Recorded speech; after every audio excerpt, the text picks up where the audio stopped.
Shalom, shalom, boa tarde. Hoje nós estamos no dia 22 de julho do ano 2021 e pelo nosso calendário judaico nós estamos no dia 13 do mês Ave do ano 5781 a contar da criação. Louvamos a Hashem por chegarmos hoje dentro deste ano no dia 319. Hoje nós estamos aí há 319 dias do ano 5781 e a nossa gota de sabedoria do nosso Rebbe Menachem Mendel, o tzadik, o líder da nossa geração, tem para nós a seguinte gota de sabedoria, que ele nos fala desta gota de sabedoria de hoje da seguinte forma: se seu sistema de crença se baseia no que tem sentido para você, no que considera mais agradável e no que melhor se ajusta ao conceito que você tem de si mesmo, então, sem dúvida, temerá o questionamento intelectual. Na melhor hipótese, sua abordagem será subjetiva e distorcida. Porém, quando sua fé se baseia não em seu eu subjetivo, mas numa verdade a qual o âmago de sua alma está intrinsecamente ligado, porque essa é a sua realidade, então você não tem medo de questionar. Não há o receio de que se evidencie que você estava errado. Só a certeza de que você entenderá mais. Portanto, só a verdadeira fé pode ser verdadeiramente objetiva. Baruch Hashem, por essa palavra do nosso Rebbe Menachem Mendel. Então aqui, é o que o Rebbe nos chama a atenção. Se a nossa fé, a nossa emuná, a nossa confiança em Deus, se ela está baseada naquilo que nós sentimos, naquilo que é mais agradável para nós, querendo ajustar Deus, e a sua dimensão infinita dentro da nossa dimensão finita e mortal, nós estamos fora dos parâmetros espirituais. Quando nós queremos basear realmente o sistema da emuná que Deus tem estabelecido sobre dentro de um aspecto daquilo que nós pensamos de nós mesmos, então, na realidade, nós teremos medo do questionamento intelectual. Quando as pessoas começam a conversar contigo, e começam a te questionar sobre a questão da emuná, a confiança, fé em Deus. Então, nesta questão de abordagem, então o Rebbe diz que realmente a sua discussão, a sua palavra, ela será subjetiva e distorcida da realidade. Então o Rebbe diz assim, porém, quer dizer, quando sua fé se baseia não em seu eu, o seu ego subjetivo, mas numa verdade a qual o âmago, o mais profundo da tua alma divina está conectada, então realmente você estará conectado com a realidade da emuná. E nesse aspecto, então você não tem medo de ser questionado por causa da sua fé, da sua emuná, a sua confiança em Deus. Então, mesmo diante de questionamentos, quando você está baseado não no seu eu subjetivo e distorcido, mas baseado realmente nos fundamentos que a Torá traz para nós de emuná, confiança e fé em Deus. Então, realmente, nós não ficamos naquela incerteza se eu estou certo ou errado. Mas uma coisa é real, mesmo quando nós erramos ou quando nós reconhecemos o nosso erro, então nós temos a certeza que o erro não é para denigrir a nossa imagem ou a nossa autoestima. Na realidade, é a certeza que nós vamos ter para poder entender mais. Ou seja, não estou certo, né? Errei com este ou aquele pensamento, com este ou aquele prisma sobre a questão da emuná, mas isso daí serve para que eu possa ter a certeza de que eu vou entender mais. Ou seja, através do caminho da humildade é onde que Deus realmente ele se revela de forma mais agradável a cada um de nós. Por isso, né? Portanto, quer dizer, como conclusão, diz o nosso Rebbe, só a verdadeira fé ou só a fé verdadeira pode ser verdadeiramente objetiva. Então, dentro desse aspecto, a emuná, que está alicerçada nos 5 primeiros livros da Bíblia, é de fato aquilo que é objetivo, real, verdadeiro e que permanece para sempre, como é o nosso Deus. Baruch Hashem. Estamos aí com a Yaritza, né, Verônica, lá do Chile. Estamos aí com a Maria Luísa, lá de Palmas, Tocantins. O Josélio Tavares, lá de Silveiras, né, o Cachoeiras, ali, interior de São Paulo.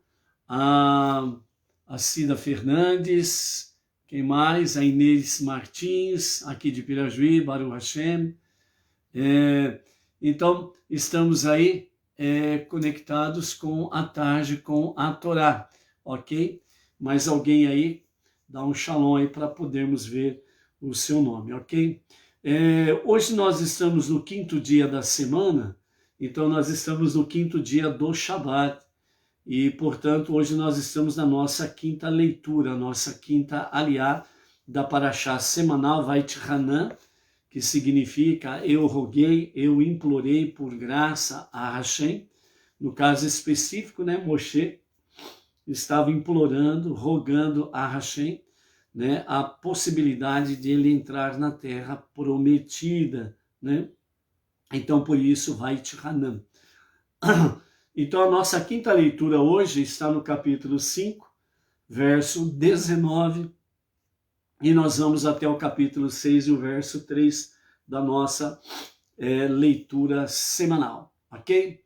Carla de Costa, Barra Velha, Santa Catarina, Baruch Hashem. Então, vamos lá. A nossa aliá de hoje assim nos diz. Deus falou essas palavras, nós estamos na sequência dos 10 mandamentos que começamos falando ontem, ok? Deus falou essas palavras a toda a vossa assembleia no monte, no meio do fogo, da nuvem normal e da nuvem espessa, com grande voz, sem pausar para tomar fôlego, como fazem os humanos, né? Mas nunca mais Deus se revelará publicamente em tão alto grau. Mais tarde, durante meus primeiros 40 dias no monte, ele escreveu os 10 mandamentos sobre 2 tábuas de pedra e deu-as a mim. Aqui nós vimos, né? Na Torá escrita, está escrito assim, nunca mais Deus falou essas palavras a toda a vossa assembleia no monte do meio do fogo, da nuvem, e da nuvem espessa, com grande voz. Nunca mais ele falou dessa dimensão, como comenta aqui Rashi, dizendo, né, essa revelação pública em tão alto grau, nunca mais Deus se revelará desta forma.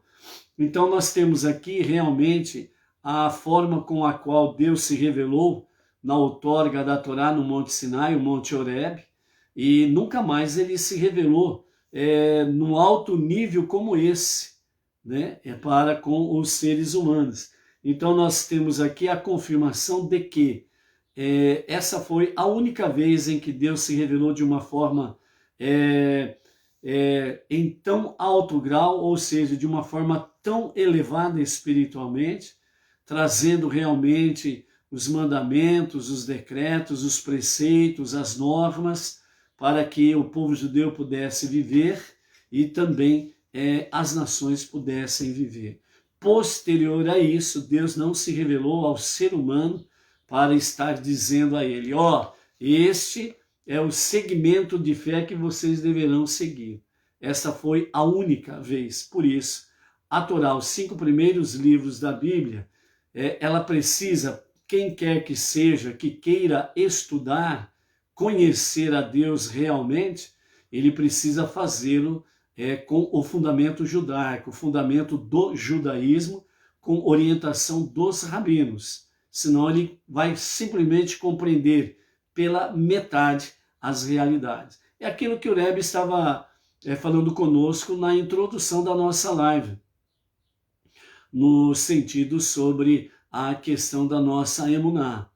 Ou seja, se a nossa emuná, a nossa confiança, fé em Deus, ela está baseada no que eu penso a respeito de mim mesmo, dentro desse aspecto, né? Eu penso aquilo que eu estou estudando, lendo, sem uma orientação de fundamento judaico, sem uma orientação rabínica, então eu acho que eu aprendo muito bem sozinho, ou, né, entre aspas, né, essas escolas que por aí tem, dentro do sentido, né, de formar religiosos sem o fundamento judaico, sem a orientação rabínica. Então é aquilo que o Rebbe diz, a coisa vem distorcida, ok? Então nós temos aqui no capítulo 5 de Deuteronômio, e o versículo 19, que nos deixa bem claro esse versículo com os comentários de Rashi, que de fato nunca mais Deus se revelará publicamente em tão alto grau sobre toda esta realidade da jornada de fé, o verdadeiro monoteísmo com fundamento judaico e com orientação rabínica.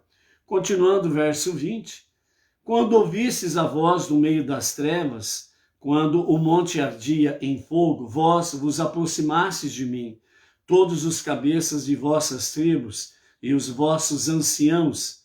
Aqui, diferentemente do descrito acima, vos chegastes a mim de uma maneira organizada, todos mostrando o devido respeito à hierarquia de idade, cargo e condição social. E disseste, né? Eis que Deus, nosso Deus, mostrou-nos sua glória e sua grandeza, e ouvimos sua voz no meio do fogo. Vimos hoje que Deus pode falar diretamente com os seres humanos, e esses, com sua ajuda, milagrosamente, podem sobreviver à intensidade dessa experiência e continuar vivo, né? Então, mais uma vez aqui, dentro deste capítulo 5, nós estamos vendo aí a manifestação em alto nível de Deus e o contato direto Deus com o ser humano, e dessa forma mostrando aqui que, mesmo assim, o ser humano poderia continuar vivo depois dessa experiência. Mas queremos receber a Torá no âmbito de nossa própria existência natural. Então agora, por que haveríamos de morrer? Por esse grande fogo nos consumirá? Se continuarmos a ouvir a voz de Deus, o nosso Deus, ainda mais, sem que Ele milagrosamente nos mantenha vivos, morreremos.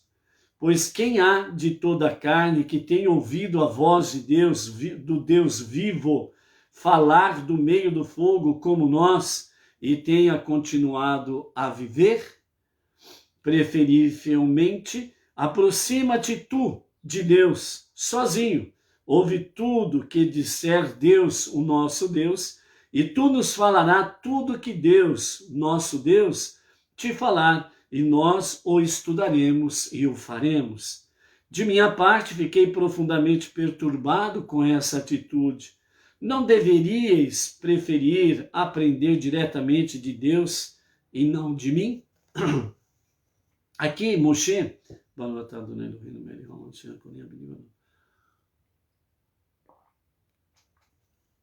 aqui nesse questionamento, Moshe estava falando que realmente o povo experimentou, né, do ouvir da voz de Deus, quando anunciou os 2 primeiros mandamentos, essencialmente,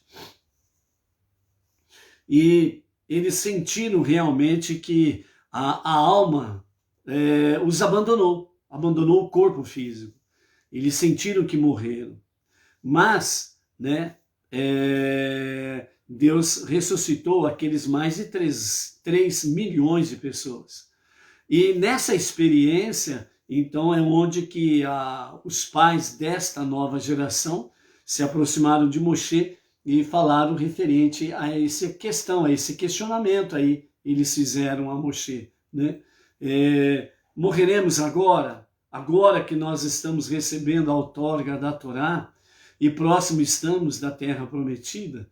Então, aproxima tu, Moshe, sozinho, ouve tudo o que Deus, nosso Deus, tem para falar e na sequência você nos ensina. E ao nos ensinar, nós vamos fazer, vamos estudar, vamos aprender e vamos realmente obedecer, né? Então, dentro desse aspecto aqui, o próprio povo disse, né, a Moshe, né, pois quem há de toda a carne, ou seja, de toda a raça humana, principalmente, que tem ouvido a voz de Deus, do Deus vivo, falar do meio do fogo como nós e tenha continuado vivo? Então, por isso, Rashi, ele comenta que esta foi a única vez em que Deus se manifestou desta forma e depois ele não se manifestou mais dessa forma. Portanto, o verdadeiro monoteísmo é este, que tem um fundamento judaico no judaísmo e tem a direção, orientação dos rabinos.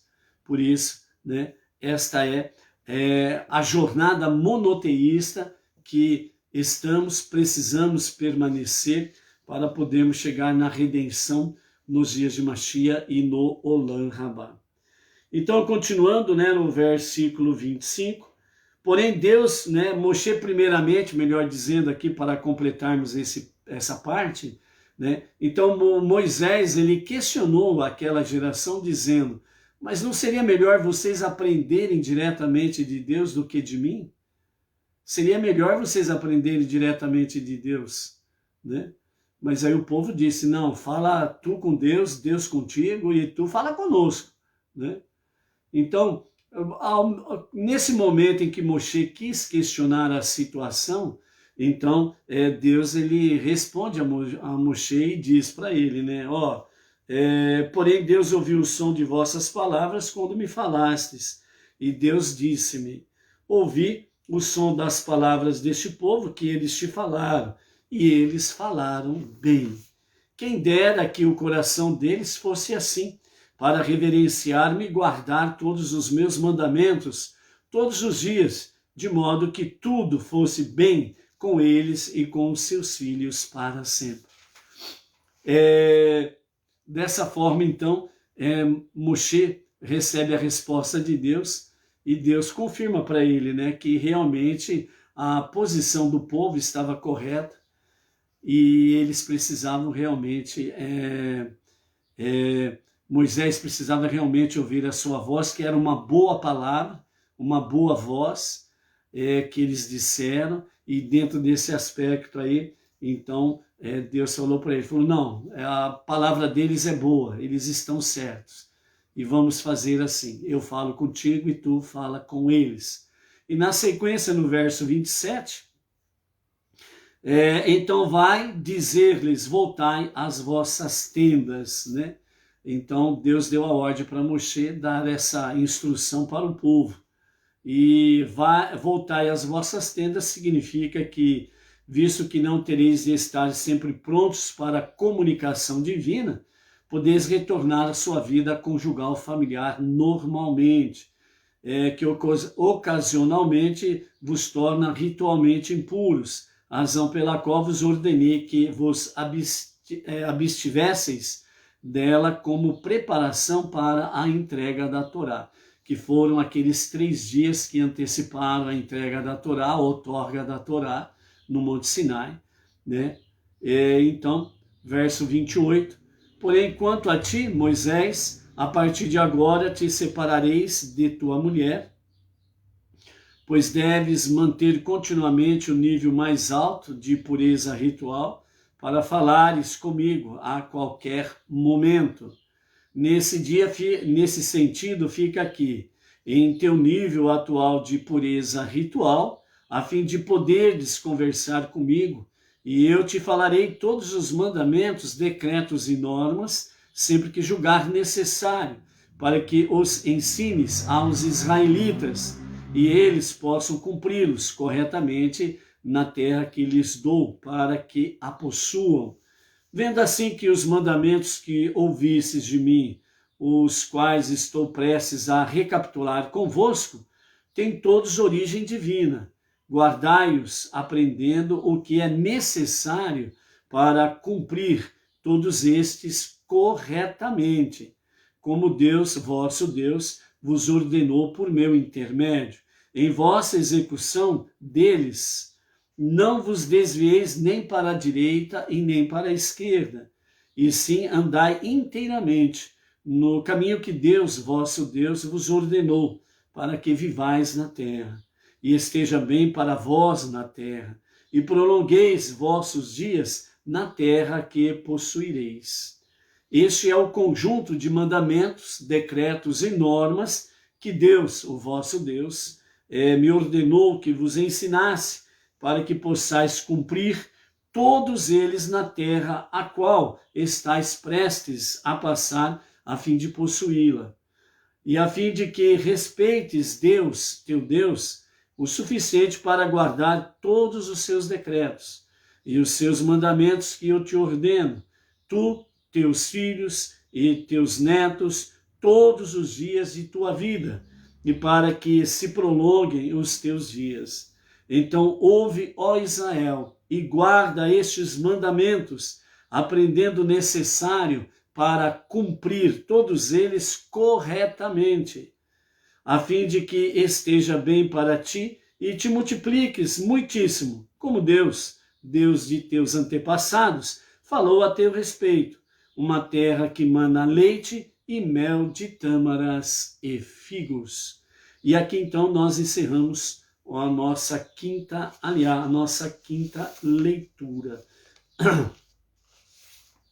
Como nós estamos aqui na continuidade, né, da outorga dos 10 mandamentos, a outorga da Torá, a outorga, né, das 2 tábuas, né, que Deus escreveu com o seu dedo. Então, aqui, né, nessa recapitulação dos 10 ditos, então nós temos aqui o que os nossos sábios também trazem dentro dessa paraxá, Vait Hanan, a recapitulação desse fator aqui. Então, o primeiro mandamento, Anohi, crê em Deus. Eu sou Deus, teu Deus. Sou santo, um Deus de misericórdia, chamado Deus, como um Deus severo, chamado de Elohim, né? Então, quando se fala da severidade de Deus, a expressão normalmente ela é Elohim, né? Ou Elohim. Então, toda vez que você ouvir ou ler esta expressão, ela está se referindo à severidade de Deus. É aquele momento que Deus está no trono do julgamento, o trono da severidade, né? É um momento que Deus está, de fato, no trono à sua esquerda, que a sua esquerda é Gevurah, força, severidade. Não sou 2 deuses distintos, sou aquele que faz tudo acontecer. Vocês viram como afoguei os egípcios no Mar Vermelho, e ao mesmo tempo salvei vocês, dividindo as águas. Portanto, né, aqui o primeiro mandamento deixa bem claro, no sentido de que o nosso Deus, o Eterno, o Criador de todas as coisas, ele é um e único, indivisível e incorpóreo. Portanto, né, o nosso Deus, nele não há dualidade e nem trindade, né? Ele é errado, ele é um e único, ok? O segundo mandamento é Lo irie lecha, não tenhas outros deuses. Não digas, servirei a Deus e servirei outros deuses. Também eles serão seus ajudantes. Deves servir apenas a mim. Não podes fazer uma imagem minha, mesmo que penses que isso te ajudará a servir-me melhor, né? Então esse é o aprendizado do segundo mandamento. Então, portanto, nós não temos base legal, base jurídica, base da Torá, base da Escritura Sagrada, base dos 5 primeiros livros. Nós não temos nenhuma base no sentido de que podemos fazer ídolos e servir a ídolos. Não há base alguma nesse sentido. O terceiro mandamento é Lotzá, não pronunciei o nome de Deus em vão. Este mandamento proíbe jurar falsamente ou sem necessidade em nome de Deus. Deus punirá todo aquele que diga seu nome em vão. Por causa deste mandamento, quando lemos a Torá ou rezamos, chamamos Deus de Hashem, que significa o nome, né? Então, Hashem significa o nome, chamando-o de Deus, e não a expressão Adonai. Mostramos que não usamos o santo nome de Deus de forma desnecessariamente. Então, a expressão, né, Adonai, ela é a expressão mais próxima que chega do tetragrama sagrado. E pelos nossos sábios, desde a antiguidade, essa é uma expressão que se refere diretamente ao nome sagrado de Deus. Então, não é para ser dito de forma desnecessária, de forma chula, de forma sem nenhum respeito, né? Sem nenhuma reverência. Então, quando diz aqui, né, não pronunciar, o terceiro mandamento, não pronunciei o nome de Deus em vão. Então, vejam bem, por exemplo, né, tem pessoas aí no meio, entre as nações, sem base nenhuma bíblica, e muito menos ainda sem orientação das suas lideranças religiosas, que muitas vezes a própria liderança religiosa também não tem entendimento nenhum, né? Só tem o título de liderança, nada mais do que isso, né? E ali a pessoa ela coloca, por exemplo, na oficina mecânica dela, coloca a oficina mecânica e coloca o nome sagrado. Sem sentido. É uma forma de pronunciar o nome de Deus em vão. É uma forma. Não se pode pronunciar o nome de Deus em vão. Certo? As pessoas conversam entre si, né? E qualquer coisinha, né? Fica aí falando, né? Aquelas famosas expressões, né? Deus me livre, né? Qualquer coisa, Deus me livre. Não, juro por Deus, juro, né? Então são expressões em que as pessoas estão usando aí no seu dia a dia e está violando o terceiro mandamento, que é não pronuncie o nome de Deus em vão, né? Então, dessa forma aí, as pessoas precisam corrigir o falar. Por isso que Devarim traz para nós a correção do falar e do ouvir, né? Então, você vendo aí, né? A mesma coisa acontece, né? Pessoas que têm aí os seus templos religiosos, eles colocam o tetragrama sagrado lá na parede, no púlpito, né? Também, né, usam o tetragrama sagrado para colocar, né, no carro, em qualquer lugar. E o tetragrama sagrado, ele só pode ser usado dentro do Beit HaMikdash, o grande templo em Jerusalém. Fora de lá não se pode colocar o tetragrama sagrado, como as pessoas muitas vezes por aí colocam em qualquer lugar, pronuncia, né, de forma errada, porque a pronúncia do tetragrama sagrado, né, os nossos sábios falam que o Kohen Gadol, o sumo sacerdote, ele que pronunciava uma vez por ano, lá no dia, né, do perdão, Yom Kippur, lá no Santo dos Santos, dentro do templo, no Santo dos Santos, era o Kohen Gadol, o sumo sacerdote, que pronunciava de forma correta o tetragrama sagrado. E com a destruição do templo, principalmente o segundo templo, no ano 69 da nossa Era Comum, essa pronúncia perdeu-se.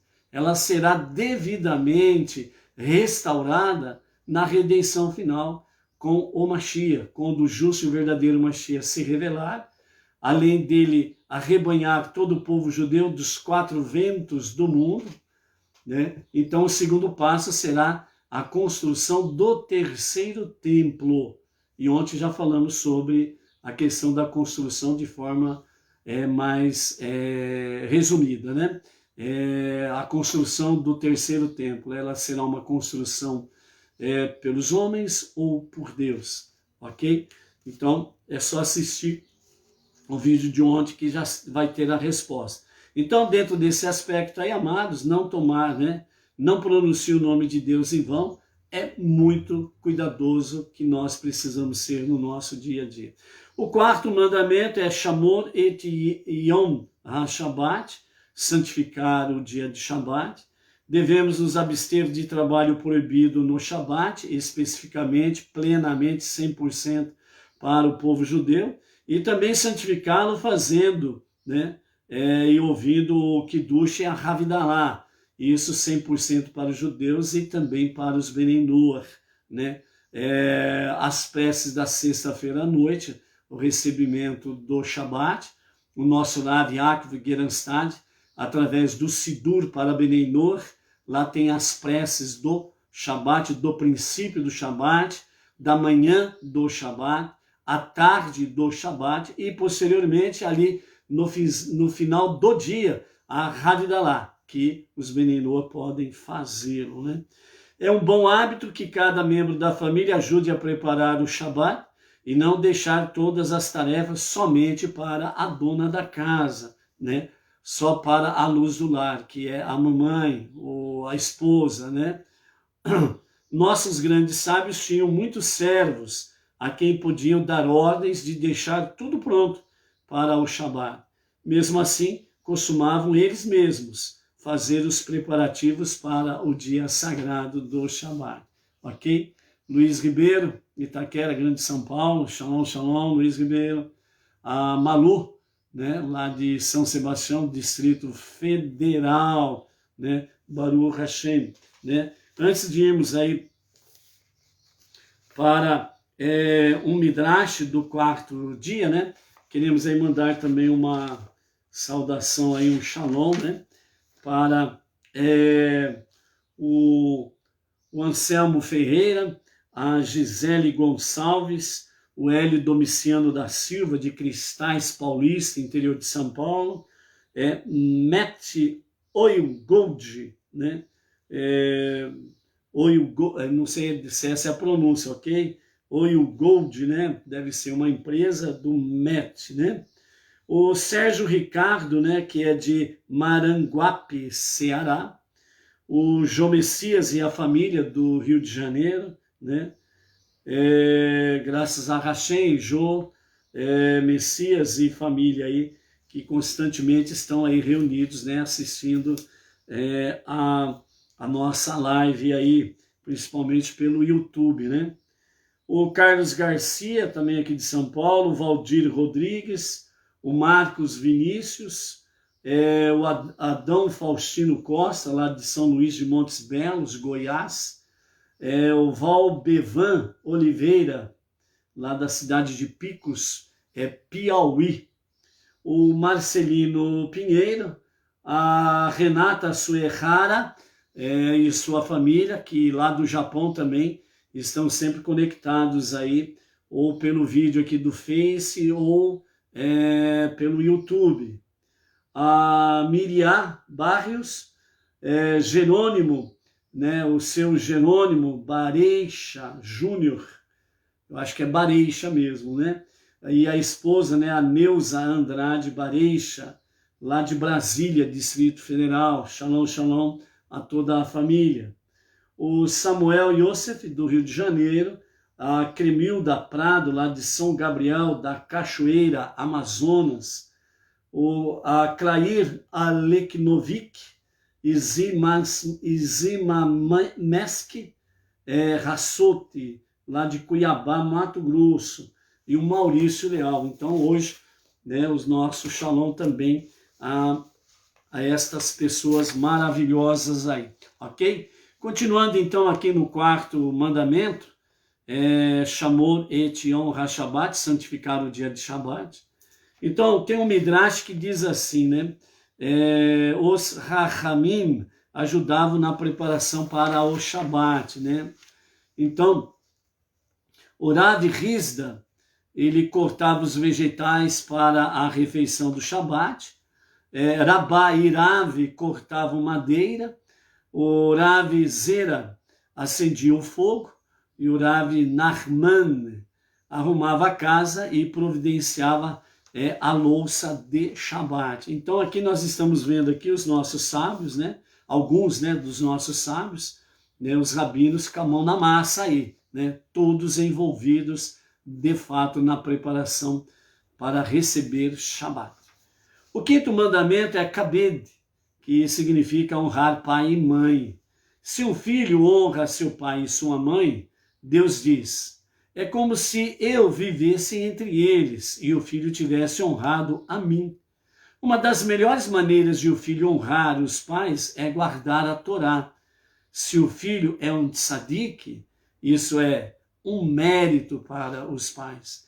Então nós vemos aqui, né, no quinto mandamento, honrar pai e mãe, é algo muito precioso, né? Quando os filhos honram pai e mãe, né? Então os nossos sábios dizem que Deus, ele fala assim, ó, é como se eu estivesse vivendo fisicamente no meio de vocês.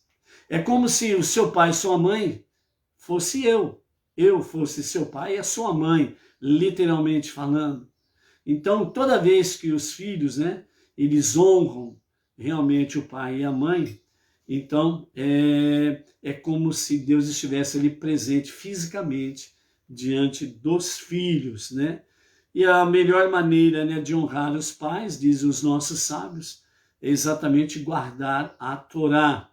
E se um filho, né, é um tzadik, é um justo, né, ele vive a vida monoteísta e vive os mandamentos de Hashem, então os sábios dizem que isso daí é um mérito para os pais, né? Então dessa forma também os filhos honram seus pais. O sexto mandamento, lo tirtsar, não assassinar. Se o povo judeu não tiver assassinos dentre eles, a sua recompensa será que exércitos inimigos não passarão por Eretz Israel. Haverá paz absoluta, né? Então, por aí vejam como que esse mandamento também foi um dos problemas aí na destruição do primeiro e do segundo templo, né? O sétimo mandamento, lo tinaf, não cometas adultério.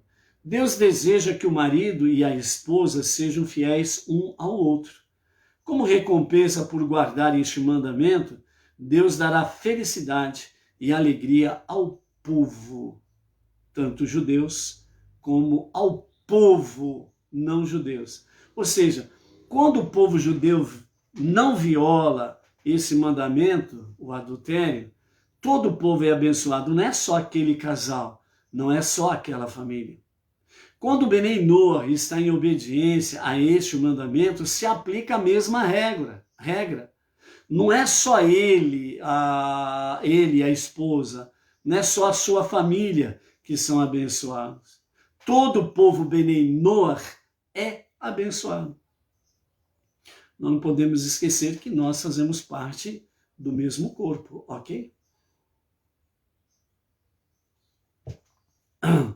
Então, uma das formas de nós podermos fortalecer o nosso povo Benei Noach, principalmente no caso específico aqui, marido e esposa, é manter a fidelidade conjugal. Isso é precioso aos olhos de Deus e todos são abençoados. O 8º mandamento é lotignov, não furtar.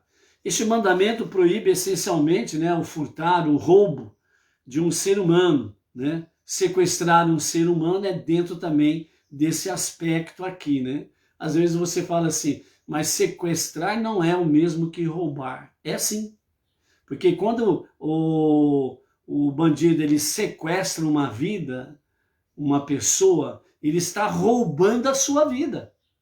Ele não está apenas sequestrando aquela pessoa e levando para um esconderijo, pedir resgate, saber lá o que, etc. Ou como uma das práticas modernas aí agora, né, chamado de sequestros relâmpagos, né, em que o bandido vem, sequestra uma pessoa, coloca ali, subjuga a pessoa, né, as ameaças e etc., para que ela forneça o cartão bancário, a senha, e eles vão andando, né, e vão tirando dinheiro desse caixa, daquele outro caixa, o cartão de crédito para dar também, né, e eles entram neste e naquele comércio e vai fazendo a festa, como diz o outro. Então, não é apenas sequestrar uma pessoa e subjugá-la a essa perversidade, a essa crueldade. A partir do momento que uma pessoa é sequestrada, é roubada a vida dela. É roubada a vida dela. Que isso é ainda muito pior do que roubar apenas questões materiais. Mas ali está mexendo com a vida, está roubando uma vida. O sequestro é, né, uma forma de roubar uma vida. Que Deus livre todas e qualquer vítima de sequestros e sequestros relâmpagos que não percam a sua vida, né? Que o Eterno proteja cada vida aí que estiver ou estará, né, caindo na mão desses perversos aí. Porém, uma realidade, a justiça divina não deixa impune nenhum assassino, nenhum ladrão, nenhum sequestrador, e por aí afora vai, ok? Então, não furtar, não roubar, não raptar, está dentro desse mesmo 8º mandamento, ok? Então,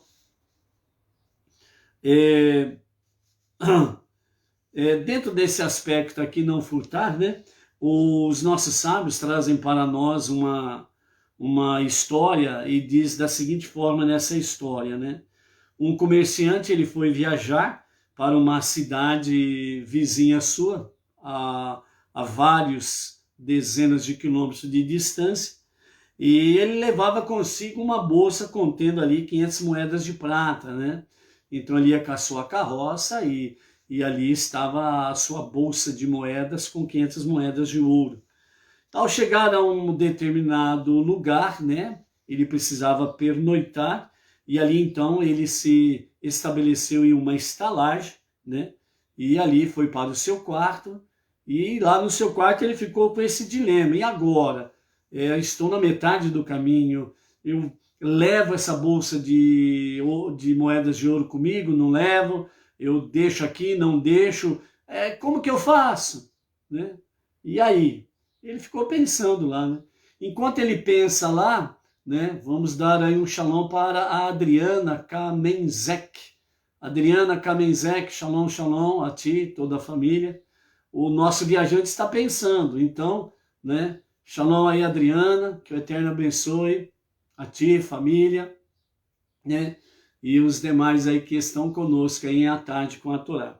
Vamos voltar então, vamos ver se ele já pensou, vamos ver se ele decidiu alguma coisa.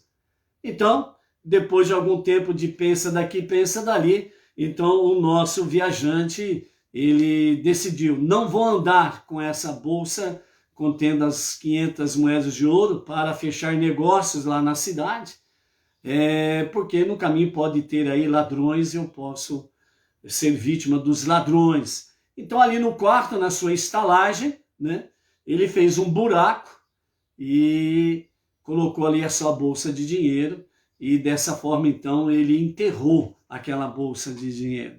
Só que ele não sabia que ali no seu quarto havia um pequeno buraquinho onde o dono da estalagem ficou bisoiando, como diz o outro, né? Ficou bisoiando, né?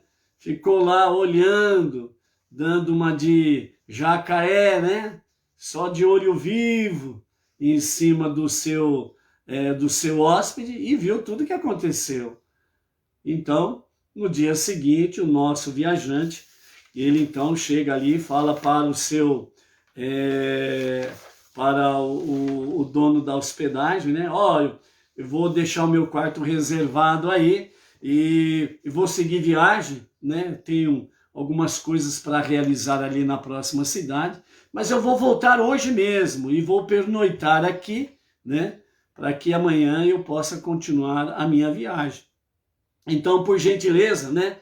Preserva aí o meu quarto aí, ok? Aí o dono da estalagem, né? Todo feliz da vida, como um bom, entre aspas, né, anfitrião. Não. O senhor pode ficar tranquilo.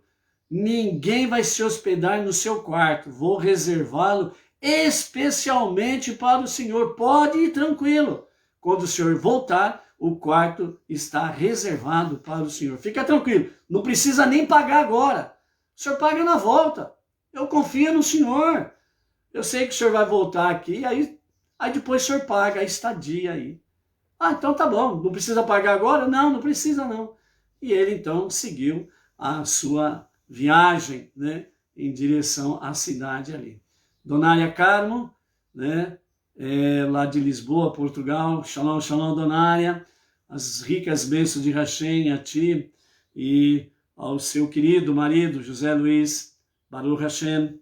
Bom, então o nosso viajante foi, e aí o dono da estalagem, enquanto ele viajou, enquanto ele chegou na cidade próxima, enquanto ele fez negócios, etc e tal, fechou negócios, confirmou que no dia seguinte estaria retornando com o devido pagamento, né? Enquanto tudo isso acontecia, o nosso querido dono da hospedagem entrou no quarto, né, do hóspede de forma fortuita, foi lá no cantinho onde ele fez o buraco, né? Ele escavou, tirou a bolsa dali, tampou o buraco novamente, né? E foi para o seu canto e escondeu a bolsa com as moedas de ouro do seu hóspede. E ficou lá, né? Como bom matuto, ficou na sua, né? Bom, o nosso hóspede, ele retorna, passa ali na portaria, conversa ali com o dono da hospedagem, né, prontamente fornece as chaves para ele, né, do seu aposento, né, bom descanso, né, fica tranquilo aí, não tem problema algum, ok? E dessa forma aí, pode descansar aí da viagem. Bom, aí ele entra no seu quarto, né? Ele percebe algo estranho, não estava exatamente do jeito que ele deixou, né? Toda pessoa quando sai de casa, etc e tal, né? Percebe o estilo que deixa, né, a casa. Toda pessoa que já se hospedou em hotéis por aí ou pousadas, quando sai do quarto, sabe exatamente como deixa o quarto, né? E quando ele retorna, houve alguém ali dentro que mexeu no mínimo de alguma coisa, a pessoa percebe. E ele percebeu, ele falou, epa, tem alguma coisa errada aqui, né? E aí então ele falou, ele foi lá no cantinho onde ele tinha feito, né, onde ele tinha enterrado a sua bolsa. Ele chegou lá sem dar notas, né? Ele apenas olha para lá, olha para cá, ele observa e ele nota que mexeram ali. Ele falou, epa, mexeram aqui. Roubaram a minha bolsa de moeda. E antes dele mexer no buraco, ele fez o quê? Ele foi dar uma olhada no quarto. Ele foi dar uma vistoriada no quarto. E na hora que ele vistoriou o quarto, ele observou o furo na parede. Justamente do mesmo ângulo em que ele enterrou a sua bolsa, ele seguiu a sua intuição e ele percebeu que ali tinha um buraco. Ele falou, epa, aqui tem realmente dente de coelho. Epa! Aí então ele pegou, colocou alguma coisa ali no sentido de cobrir a princípio a visão do buraco. Foi lá rapidamente, deu uma olhadinha e viu que realmente a bolsa de moedas de ouro não estava ali. Ele falou, Aí ele voltou, deixou do jeito que o camarada tinha deixado, tirou a sua blusa que estava tampando ali aquele buraco, colocou ali numa cadeira e ele vai para cá, vai para lá, senta na beirada da cama, deita, vai na cadeira, senta, pega as suas anotações, finge que está anotando alguma coisa, mas ele está pensando, e agora, meu Deus, o que eu faço? São 500 moedas de ouro, eu não posso perder esse dinheiro, o que eu faço, meu Deus, e agora? O que eu faço? Eu preciso rever isso daí. Aí ele pensou, a fonte inesgotável de sabedoria fez para ele. Plim! Brilhou uma ideia. Então ele desce do seu quarto, chega lá para o dono e fala para ele, eu sei que o senhor, né, é uma pessoa que tem experiência, encontra pessoas de todos os níveis que passam por aqui, então eu acredito que o senhor tem mais experiência do que eu. Então eu estou numa dúvida cruel aqui, eu preciso tomar uma posição, uma decisão, e eu queria ver o que o senhor me fala. Aí o dono ali da hospedaria falou, não, pode falar, se eu puder ajudar, ajudo o senhor prontamente. Ele falou, não, é o seguinte, eu vim para fazer negócio na cidade próxima aí, né? E eu estou fechando o negócio. Até amanhã eu fecho o negócio lá. Só que acontece o seguinte, eu não posso ficar andando com as minhas bolsas de ouro para lá e para cá. Tem muito assaltante no caminho. E o dono da hospedagem, mais do que rápido, falou, não, e tem muita gente, tem muito ladrão por aí, o senhor tem que tomar cuidado. Eu falei, então, eu estou num dilema, eu não sei se eu confio as minhas bolsas de dinheiro a alguém, e o dono da hospedagem mais rápido, não, o senhor não pode confiar em ninguém. Ninguém é de confiança. Ele falou, não, pelo seguinte, é que eu fui para a cidade lá com uma bolsa, e eu deixei a outra bolsa, eu escondi num lugar que só eu sei onde está, certo? E essa bolsa de moedas de ouro que eu escondi, ela é inferior à que eu levei comigo lá para a cidade, para fechar negócios. Então eu não posso voltar com essa bolsa para lá, ela tem muito mais moedas do que a minha primeira bolsa. Então, o que o senhor acha? O senhor acha que eu devo escondê-la e igual escondi a outra ou confio em alguém? E o hospedeiro falou, não. O dono da hospedagem falou, não confio em ninguém, não. Faz igual que o senhor fez aí, esconde aonde só o senhor sabe que escondeu a outra, esconde essa outra bolsa também e pronto, fica guardado ali. Ele falou, então tá, eu vou fazer isso que o senhor está me dizendo, né? Vejo que o senhor é um homem sábio, né? E o senhor não é à toa que é o dono da hospedagem aqui, né? Encontra tudo quanto é tipo de mercadores, negociantes, tudo quanto é níveis diferentes de pessoas passam por aqui. O senhor tem uma boa bagagem, né? Então eu vou fazer isso daí. Eu vou ouvir o que o senhor está dizendo. Ele falou assim, eu vou lá para o meu quarto, eu vou até ali na frente, onde tem algumas pessoas esperando, né, para retornar à cidade, para falar que realmente eu vou fechar negócio. Então eu vou ali conversar com eles e na volta eu vou colocar a bolsa junto com a outra e vou falar para eles que eu vou junto com eles lá na cidade para fechar de fato os negócios ali. Aí o dono da hospedagem falou para ele, não, pode ir lá, fica à vontade lá, o quarto está reservado. Enquanto ele saiu para conversar com estas supostas pessoas, né? Então o dono da hospedagem falou, o quê? Uma bolsa tem 500 moedas de ouro. Ele falou que a outra bolsa tem mais do que a primeira. Então eu vou colocar a bolsa de volta lá e vou esperar ele enterrar a outra. E aí a hora que ele sair para ir para a cidade, eu vou pegar as duas. Vou ficar rico, vou vender essa hospedagem e vou embora para outro lugar, vou sumir. E aí então o dono da hospedagem assim o fez. Foi lá no quarto, colocou a bolsa de moedas aonde estava anteriormente, jogou terra por cima, voltou lá para a sua recepção e depois de algumas horas voltou lá o dono da bolsa de ouro, né? Pegou sua chave, né? E falou para o dono da hospedagem, beleza, hein? Eu vou fazer aquilo que o senhor disse e depois eu vou seguir viagem para fechar negócios lá e amanhã cedo eu volto para pegar, né, as minhas bolsas para poder fazer o pagamento.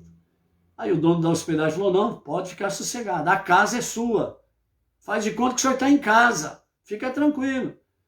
E ele foi lá para o quarto dele, chegou lá, mexeu lá colocou a blusa no buraco, ele não para que ele não visse, né, o famoso olho gordo, né, o olho de jacaré lá, para que não visse, ele colocou a blusa ali, pendurando, e tampou, né, a visão. Ele foi lá no buraco, mexeu, viu que a bolsa estava lá, pegou a bolsa, tampou o buraco novamente, né, ele pegou a sua bolsa de moedas de ouro, né, escondeu dentro da sua própria roupa, desceu, foi lá, e falou, deu a chave do quarto para o homem e falou assim, até amanhã então. Aí o dono da hospedagem falou, até amanhã, boa viagem, vai com Deus, né? E ele foi embora e não voltou nunca mais. E o dono da hospedagem correu no quarto, agora eu vou ficar rico. A hora que o cara voltar, ele não vai nem mais ver a minha cara. Vou vender essa hospedagem, vou embora, vou sumir. E então ele corre lá no quarto, vai desenterrar e não acha nada. E aí ele viu que ele caiu no seu próprio golpe, né? E aí a recompensa vem. Fica pobre e miserável, né? Então por isso, né, realmente, né, o mandamento de não furtar, não roubar, né, é algo muito sério. Essa história mostra para nós, de forma bem simples, né, a mensagem dessa história.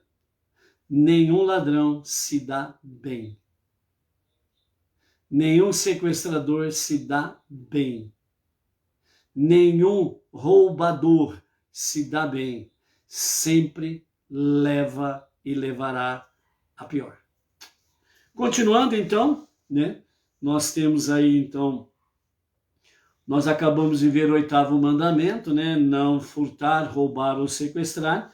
O 9º mandamento é lotane, que significa não des falso testemunho. É proibido testemunhar perante os juízes ou a justiça sobre um acontecimento que não foi observado pessoalmente pela testemunha. Se alguém testemunhar baseado em relatos de terceiros, mesmo se estiver convencido da integridade do acusado, ele estará transgredindo este mandamento. Por isso, dentro do campo jurídico, existe a famosa testemunha ocular. ocular. A testemunha ocular, ela tem grande peso no seu testemunho. Agora, aquela testemunha por ouvir dizer, já não tem tanta confiança assim. E o 10º mandamento, lo tarmod, que significa não desejes aquilo que não te pertence. Há vários tipos de inveja. Você pode estar com inveja porque seu amigo é um tzadik, é uma pessoa justa, correta, maior que você.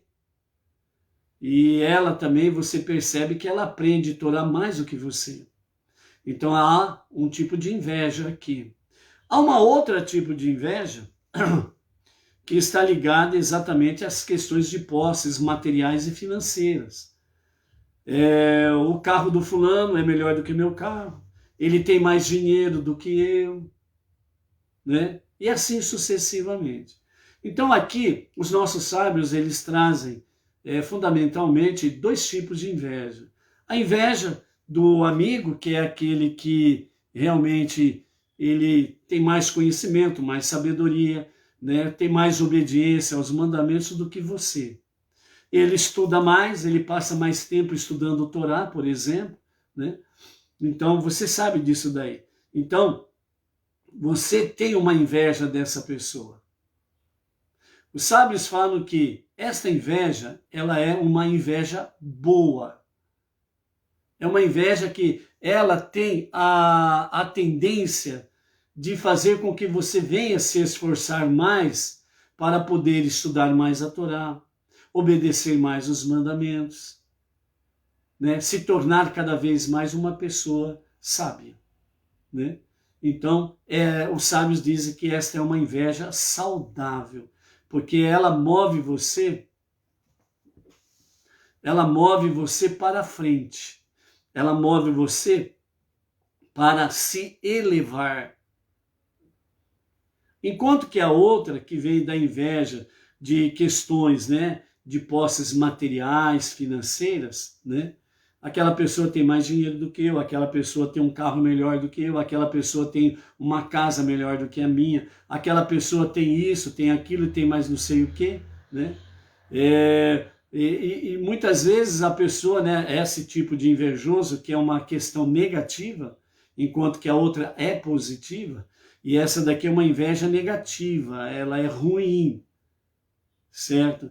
Então, muitas vezes a pessoa fala, pô, isso daí deveria ser meu, isso daí deveria ser para mim. Então é uma inveja negativa nesse sentido aí, né? Então, dessa forma aí, a pessoa, ela está conectada com o seu Yetzer Hará, ou seja, ela está ligada, conectada à sua má inclinação. E por isso a sua inveja é negativa.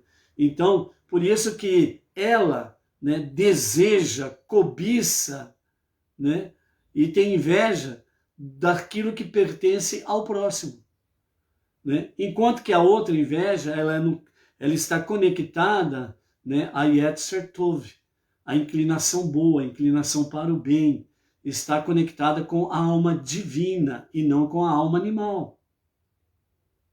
Então isso vai impulsionar a pessoa a se elevar, não denegrindo a outra pessoa.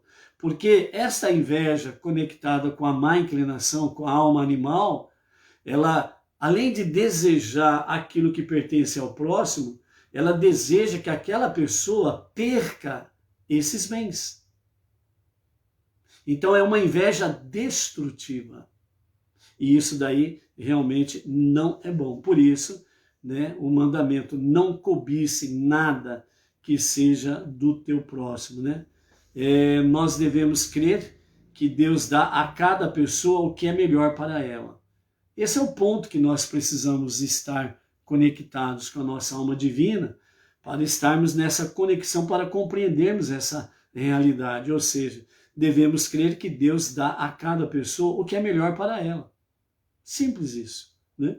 Se temos que ser invejosos, que o sejamos das maiores conquistas alheias da Torá.